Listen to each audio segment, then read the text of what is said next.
Welcome to Utilizing AI, the podcast about enterprise applications for machine learning, deep learning, and other artificial intelligence topics. Each episode brings experts in enterprise infrastructure together to discuss AI in today's data center. And that's really the focus of today's discussion. I'm very pleased to have a guest who knows an awful lot about enterprise architecture and next generation architecture, and also the vendors who are delivering enterprise technology. So let's meet her. Gina, why don't you introduce yourself?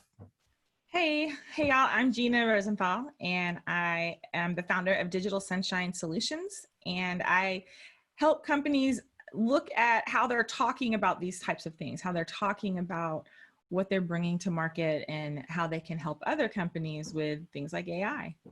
You can find me at gminx on Twitter and digitalsunshinesolutions.com. Thanks, Gina. And I'm Stephen Foskett, organizer of Tech Field Day and publisher of Gestalt IT, and you can find me on Twitter at @sfoskett. So Gina, your background is really interesting because you have not only worked in the end user space in terms of, enterprise IT, but also for a lot of the vendors, including some very big and very important vendors in this space, some of the largest vendors of enterprise tech. And so you've watched this whole evolution of enterprise architecture from the data center to the hybrid cloud. You've seen technologies coming into the data center, and it seems to me that you're avidly watching as new technologies emerge and helping companies figure out how they should use them. So when I talk to you about AI, I guess let's start with, what does that mean to you from an enterprise IT perspective? From an enterprise IT perspective, I think that's something that's really emerging, AI. And I think when you talk about AI, people are saying AI and meaning so many different things. But in general, when I think about it, AI has underpinning architectures of HPC, machine learning, and deep learning. And in very simple, probably too high level speak, AI is teaching a machine to do something that a human would normally do, to make decisions that a human would normally make. So there's lots of opportunities for enterprises to think of how that type of technology could help their customers or help them do better at whatever it is that they do.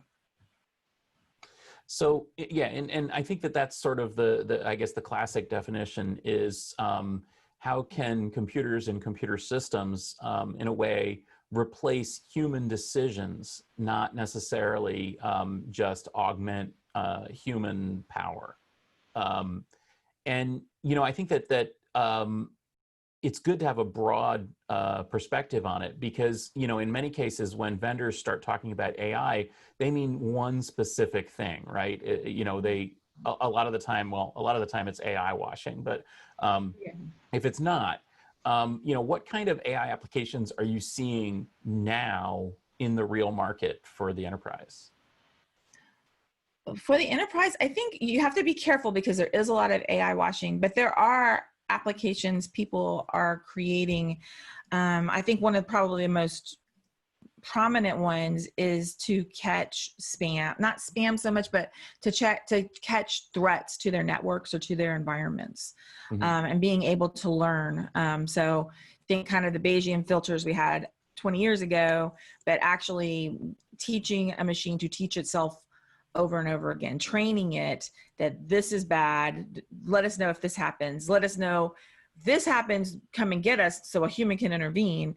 But if this range of stuff happens, you should know what to do with it. So I think that's probably one of the most common ones that normal enterprises are able to use right now. There's all sorts of other things though. I mean, if you think about autonomous cars, that's not a typical enterprise thing, but it's definitely something that is AI. But if you think about if I'm the enterprise architect for a big city and a transportation system, maybe that is something I need to look at. Should my buses be able to drive on their own? What's the impact to my citizens if I allow this to happen? And so I think there's all sorts of ways to bring it in. One area that I've seen a lot of people talking about is in ERP systems, basically bringing AI in to help make decisions, sort of, workflow decisions or production, supply and demand decisions. Do you think that that's going to be a major focus for this technology? Maybe. And I think, you know, that some of those kind of, I think, also run the line of not really being AI, of being more just having more powerful machinery that's able to crunch more and more numbers and do pattern matching more. Maybe. And I think another one, you know, insurance is another big case where it can be. I think all of that remains to be seen, because some of the places where it seems like it should be pretty easy to remove the humans from making the decisions, it turns out that if humans aren't making the decisions, there are lots of unintended consequences still.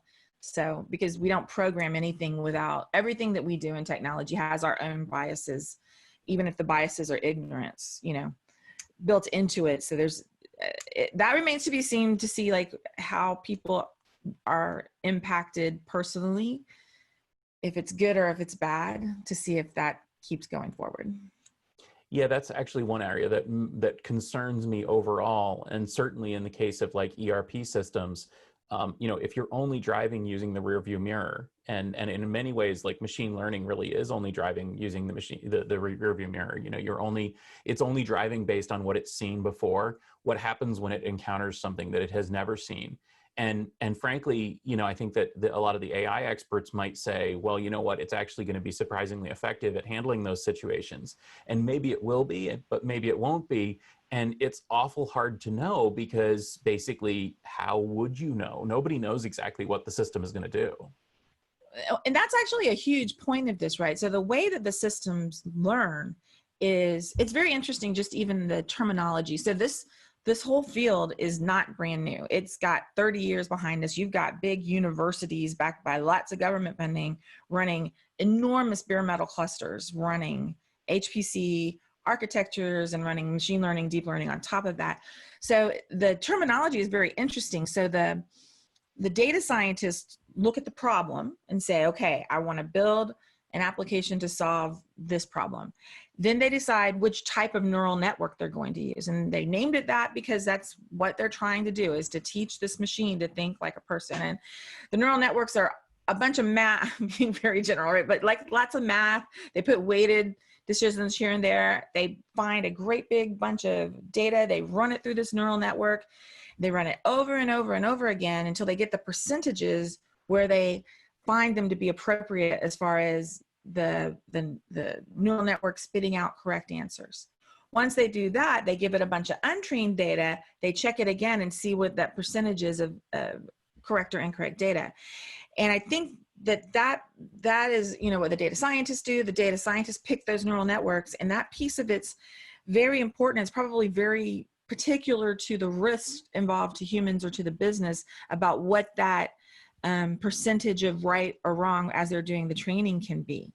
So like if you're in a car, you want that to be like a very almost zero, you know, you don't want anybody to die because you didn't do enough training on it. So I think that's it all just depends on like, what is the business outcome from this application? This is still IT. That's still the things that we forget to think about when we're talking about, I'm building this architecture. Okay, fine, but what's the architecture for, and what is the result? It's the same thing with this, with AI, right? It's what do I want this application to bring to me for a business result, and what are the risks I'm able to take? And when they design the neural networks, and when they train the machine with trained data, and then they train it with untrained data, they're looking for that percentage of how right am I, and how few times am I wrong? Yeah. And I think that it is interesting. I think that, you know, to use the, you know, autonomous driving as sort of a metaphor, because that's in a way what we're talking about doing. It's just not driving a car. Yeah. So, you know, autonomously driving a car on the road is something that I think a lot of people can understand, and you can comprehend that the machine is doing that. And you've taught it how to recognize, you know, images coming in from a camera in a way that allows it to react appropriately, even though, of course, it's not conceptualizing what it's seeing the way we would. It doesn't know that that's a bicycle. It knows that when it sees this pattern, it should avoid, you know, driving into that thing. Right. And in a way, I mean, autonomous driving is really what's happening, whether you've got an ERP system or a firewall. it's autonomous driving. It's looking for patterns. It's reacting to patterns in a way that allows us to get a desired outcome. And I think that that's really, kind of, if we extend that metaphor outward, one of the things you said, I think, is important as well.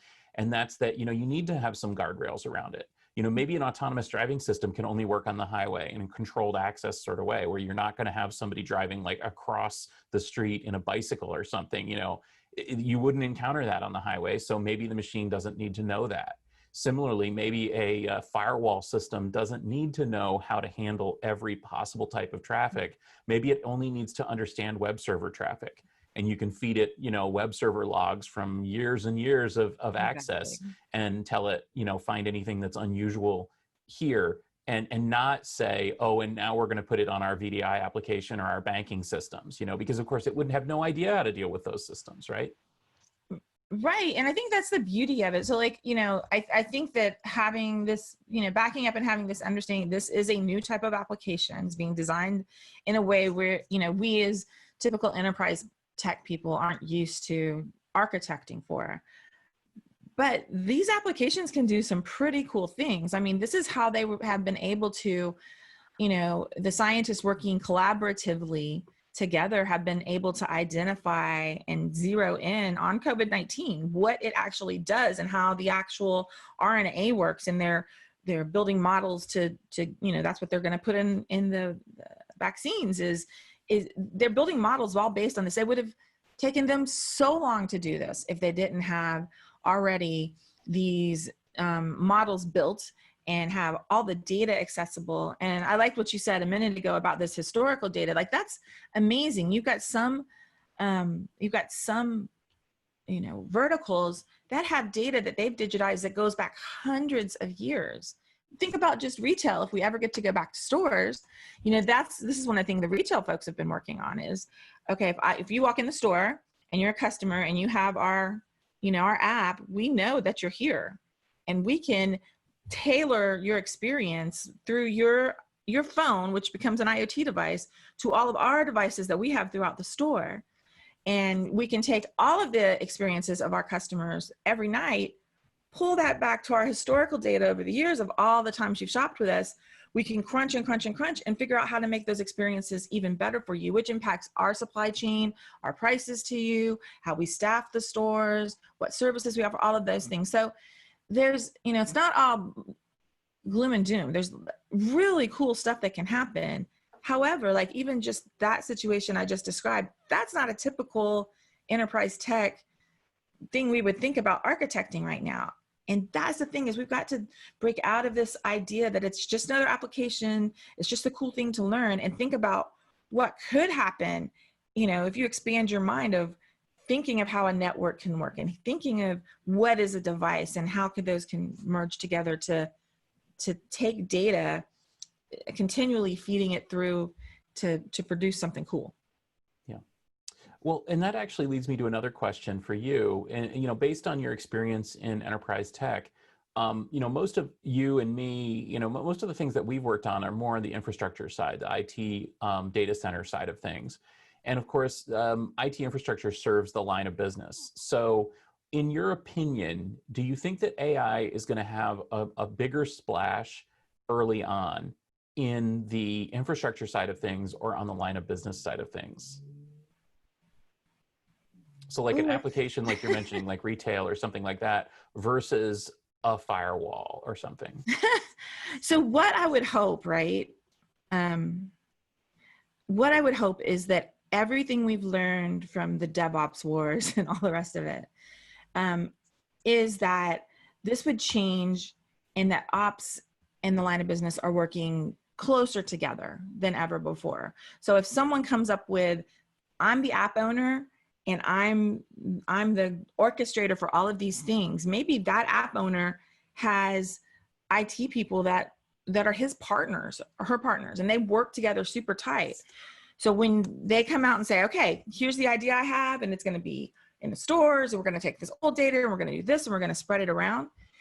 Then the IT person thinks with their ops hat on, okay, well, you're going to need a firewall and you're going to need this and you're going to need all the rest of it. And how can I make all of this work for you? Or if the solution is we need to simplify things in the data center. So help us, we're going to figure out how to make this firewall work. I think I think what's going to happen early on is we'll get a whole bunch of AI washing, and we'll see all sorts of new devices in enterprise software that has AI built into it. So I think people need to understand what it is so that they can do their own evaluation if they're getting the best bang for the buck, and if it's really AI or if they're spending too much money for a code word. But I think over the next 3 to 5 years that we have to start working with app owners closely to protect them from not having the infrastructures they need to support in a very resilient manner what they're wanting to build. So do you think that, applications of AI technology, when they do come to the line of business, do you think that that's going to run on the same infrastructure that we currently run, web servers and application servers and things like that on? Or do you think that it's going to require a special kind of infrastructure? Well, yes and no. I think both, right? I don't think it can be the same. We're not going to build on 3-tier infrastructure, right? We're not going to build on server, switch, storage. And we've seen this kind of moving already. And we see in the cloud, we see already the infrastructure moving to a more cloud-like environment. And we see all sorts of startups now that have these very super scalable file systems, and that's what it's for. So you need a way to have a super scalable file system, whether that's on storage or on all servers or however it's going to be. And then you also have to have a very fast network, and you have to have very fast communication between whatever the nodes are. So if this is built on all just bare metal, if it's built on VMs, if it's built with containers, which is most likely the case, all of those nodes, depending on the type of neural network that you've built, have to talk to each other back and forth to do all that crazy math and the weights and everything, to do the deep learning, then the machine learning. So you have to have very, very, very fast machines, which is why you want GPUs, FPGAs, like those kind of more modern components. Okay.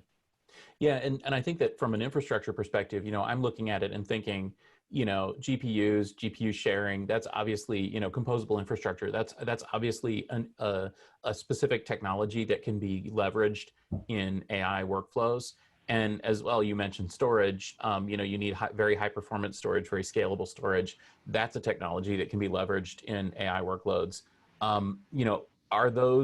Is that the right way of thinking about infrastructure for AI, that it's going to be more like composable infrastructure and scalable storage? I think so, but I also think, think about, like we were talking about, having this old historical data that you want to bring in.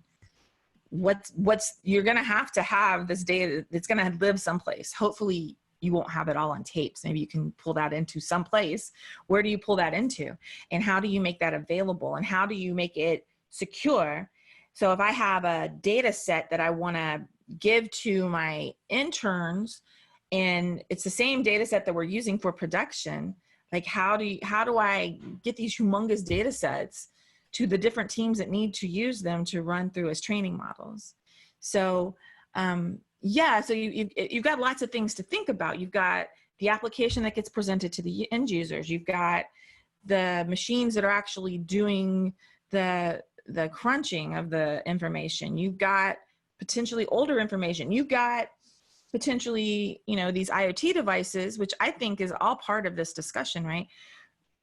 Getting new information off all the time. Tons. You've got people shedding information that you want to grab that information and make that part of this whole system. And well, it's not even information, it's data. You want to grab that data and make it part of this whole system that you can up level and turn into information and leverage that for whatever business purpose there is. So I think it requires us, it's really important to understand like how we've been designing in the past and where all those data sets are, but also important to understand the new structures that we're seeing emerging and understanding how do we blend them together and in a very agile way so that we can make sense of all this data that we have. Yeah. And I do think, kind of sort of closing the loop here on enterprise infrastructure, it seems to me that there's going to be an explosion of I guess data reuse or not, data recycling. I don't know what you want to call it, but basically enterprises are going to see that they have data that they aren't leveraging right now. And then they're going to try to figure out ways of exploiting that. It reminds me just personally of a story when I used to work for a major a fuel retailer and in Texas, and basically at the gas stations they sold all sorts of snacks and drinks and so on. Well, the application that I was supporting was the first time that such a retailer had ever bothered to track basically what was selling where and when and by whom. And so previously, I mean, they had records that, this person, that we sold a Snicker bar and a bottle of Coke, but they never bothered to use that information in any way. It was just inventory, oh, well, we need another one. And then they said, well, what if we build a data warehouse? What if we then query that data warehouse? And what if we then try to find correlations in that data and figure out maybe Texas, they like Dr. Pepper, but maybe in Ohio, they like Mountain Dew. And so we're going to ship more of that, to these different places. And it was a revelation for the business. And basically their retail sales took off. I could absolutely see that happening with AI, where basically they sick an AI on this system and say, okay, here's everything that's been sold, what was the temperature, how many people were in the store, all sorts of other data points that we may not have ever looked at. How do we make this interesting? How do we make some useful judgment on that? Is that the direction you think this technology is going? Absolutely. And I think the reason why it hasn't been there is what's happened is, you think about what's happened with just server and storage components over the last 7 years, 5 to 7 years. They have dramatically increased performance. And there are things that are just crazy, the stuff that it can do. So we haven't had the hardware that's enabled us to take all of that data and do something with it. I'll give you an example that I heard from a customer, another fuel company, right? They had stores, I want to say it was North Georgia, but it was out, maybe I just had that in my mind, but it was someplace out in the sticks. They send the fuel trucks out, and they would go on the route that, like, okay, today's the day I go to this county and, go all the rural routes over here and do what I have to do. But they were able to they had some sensors on the gas tanks, the big tanks underneath, and they were able to tell who was running out of fuel first. So instead of going in this route where it was like this circular, which would make sense from I'm driving down the road kind of view, they would go first to the people that needed it. And so it was more logical, and nobody ran out of gas, nobody got close to it, everybody had what they needed when they needed it, because they were able to use an AI application. So I absolutely think that's what's going to happen. And it's a little scary to me because there's so much information that we shed. Do we really want people to have the ability to connect all those dots? And that whole other ethical side of that, that's a little scary. But yeah, it's possible. I absolutely think that's what's going to happen. Yeah, sure. I think it is interesting to think about that, and also to basically apply the lessons that people like yourself and I have learned over the years and watching this technology. Not to sound too Bertrand Russell about the whole thing, but I would say that, the technology tends to find its own way and to find its own path. And basically the availability, I think if there's a lesson from enterprise tech, is that the availability of systems, processing, storage, networks, has basically found a way for us to leverage that in different ways. And I think that that's what we're going to see as well with AI in the future. So it will be interesting, I think, to circle back with you, in a year and say, like, how has this changed since the last time we spoke? But I really appreciate you joining us today. Where can people connect with you and follow your thoughts on enterprise AI and other topics? My website's really great, digitalsunshinesolutions.com. And I'm on Twitter, GMINKS, and I interact with everybody there. I'd love to talk to people about this. Thank you for listening to the Utilizing AI podcast. If you enjoyed this discussion, remember to subscribe, rate, and review the show in iTunes, since that really does help our visibility. And please share this show with your friends. This podcast was brought to you today by GestaltIT.com, your home for IT coverage across the enterprise. For show notes and more episodes, go to utilizing-ai.com or find us on Twitter at utilizing_AI. Thanks, and we'll see you next time.